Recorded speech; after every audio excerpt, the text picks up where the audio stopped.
Yeah, I've lost eyes on Gloria, to tell you the truth, Dewan. I could see her a half hour ago, but this crowd has grown exponentially larger just in the last 45 minutes or so. And you can see, as Gloria explained, spilling out onto Fayetteville Street. That's the view of the Wake County Courthouse right now. And I was actually walking across Martin Street when Raleigh police moved in with their motorcycle units and blocked off that 300 block because so many people had spilled into the middle of the roadway, and it just wasn't safe for cars and trucks and any vehicles to really be moving through.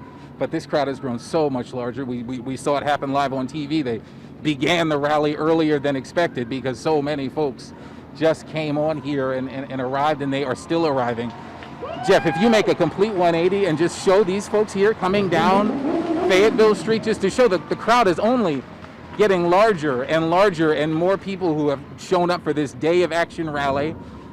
We know right on the flyer it says, look, this is a non-violent, this is a peaceful rally. Wear your masks, and so many of these folks are wearing their masks. Stay home if you were sick. It said that on the flyer too. But they are coming nonetheless to show their support, to show their outrage over what happened in Minneapolis. Right over here in this black Tahoe. If you roll your window down, this is Figueroa. She is a mother. These are her two sons. Tyler Figueroa up top. We know him. We saw him. He's a reality TV star. But Faisal, I wanted to talk to you as a mom because you are a black mother with two sons of color. That's right. And why did you want to come down here? Why did you want to bring them here? What are you telling them? We were so disturbed to see the video of George Floyd on the TV, and I was just so upset. I had them to watch the video because I was telling them this is what could happen to you.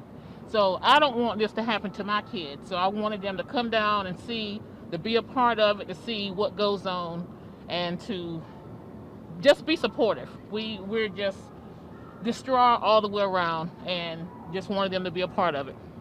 How old is Tyler now? Tyler's 12 and Adam's 8. Tyler's 12 years old now, growing up. Yes. Every time and it's sad to say, every time we have one of these situations, but we have had multiple. Yes. And in Tyler's young life, 12 years old, he's seen this happen before. Yes. Oftentimes when we talk to African-American parents, particularly, we talk about the talk. Yes. And sitting down, particularly with your young boys, and telling them what can happen, what may happen, the potential when you interact with police, and how they may or may not see you and your black body. Yes. Have you had that talk, and what's that talk like? We've had that talk. I told them that's why they might consider me as a strict mom. I'm a single mom. They might consider that I'm strict, but I tell them, I see all this on the TV. I don't want this to be them. So I tell them, do what you're supposed to do so this does not happen to you. So I wanted to bring them down here so they can be a part of it, and to see how Raleigh is coming together on whatever side they're on, to come together because it wasn't right. So from what I saw, they had him in custody. It shouldn't have went that far. Outrage. So I just bringing them here so they can see, witness.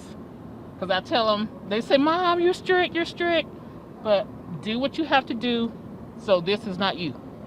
Follow instructions, even in school. Follow instructions. Do what you're supposed to do. Now, on the other end of this, you're also a mother, and you're worried about these kids' safety. I see you safely hunkered in your very large Tahoe here. Do you plan on getting out? Were you concerned that things could get out of hand? You were watching those images from other cities. Yes, I see it all over. We had got here before this large crowd got here. We just wanted to drive down so they can see. But we'll probably be easing out in a little bit because we don't want to. I'm a single mom, so it's just me and my two small kids. And so we're probably going to leave in a few minutes and maybe finish watching it up on TV. But I just wanted to bring them down for a little bit so they can see, to be exposed to it, and see, hopefully this will never happen to them. Yes. I hope it doesn't either. Yes. Fine, so I appreciate you talking to us. Thank you. Tyler, how's that violin coming? You keep it up, man. I can't wait till the pandemic is over and we can see you playing outside on Fayetteville Street again. That's where he got his start, right here on Fayetteville Street. Street performing, yes. So good to see you We'll guys. be back. Okay. Thank you, Be Joe. safe. Yes, you too.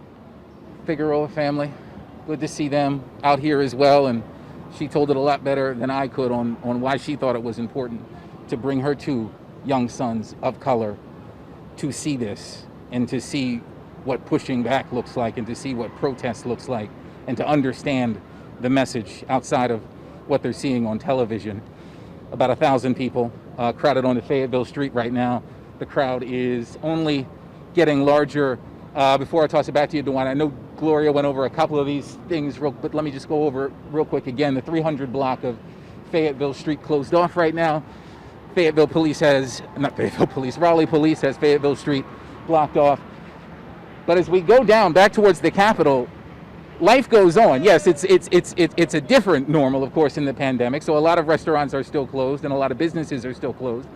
But the subway is open. Big Easy, the restaurant is open. They're doing street side dining right now. The Kimbrel's, the discount furniture store, their door is wide open. So things are not shut down. And there is a lot of hope and praying that this does remain nonviolent and it does remain peaceful, as about 1,000 people are on the 300 block of Fayetteville Street right now, and they are demanding swift justice. DeJuan? And Joel, if you could, I want to give you time to walk back over to Miss Figueroa. I do have a question for her, as you said that she brought both of her boys out there, ages 8 and 12.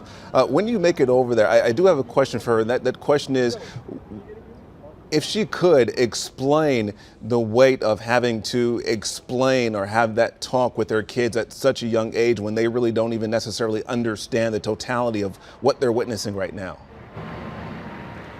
So we're still live on the air right now, and DeJuan Hogard, back in the studio, he was curious as just explaining these really heavy, complex kinds of things to an 8-year-old and a 12-year-old, what that is like for you. Yes. When I brought my kids to come in the living room and watch this video. I said, come here. This is something you all need to see. And you're talking about the video of police with the knee on George Floyd. Yeah, on his neck. And I was like, whatever he did wrong, they had him in cuffs. To me, it looks like they should have went and just put him in the vehicle and took him to the station. Whatever it was he did. But this can happen. The police put their knee on his neck for how many ever minutes it was. And I said, I want you all to come in here and look at this. This is why mom is so strict, to make sure you're doing what you're supposed to be doing in school. Make sure you're doing what you're doing at home. Even if it's just as simple as the chores. You know what you're supposed to do it. Don't wait for mom to have to tell you that. So I wanted to bring them out here, in our safe little confined area, because we don't plan to get out. We'll plan to leave soon, but so they can see what could possibly happen if you're not following instructions, or what, because I'm a single mom, and single mom of 2 black kids.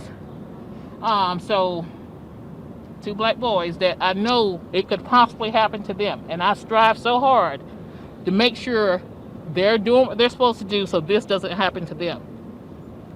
Tyler, you're 12 years old and you've got plenty of time on TV. You feel comfortable leaning over your mother here and telling your thoughts to the world on George Floyd and what these protests mean to you? Yes, I would just like to say to do as you're told and not to be in any type of trouble, and I would just say stay safe and stay home, and if you have to leave, wear a mask so you don't get sick, and I would just tell everybody to stay strong in these type of times. Can't say it better than that. You stay strong too. Yeah. Thank you, young man. Thank you. Thank you, Mom. Thank you. Okay. You all be safe.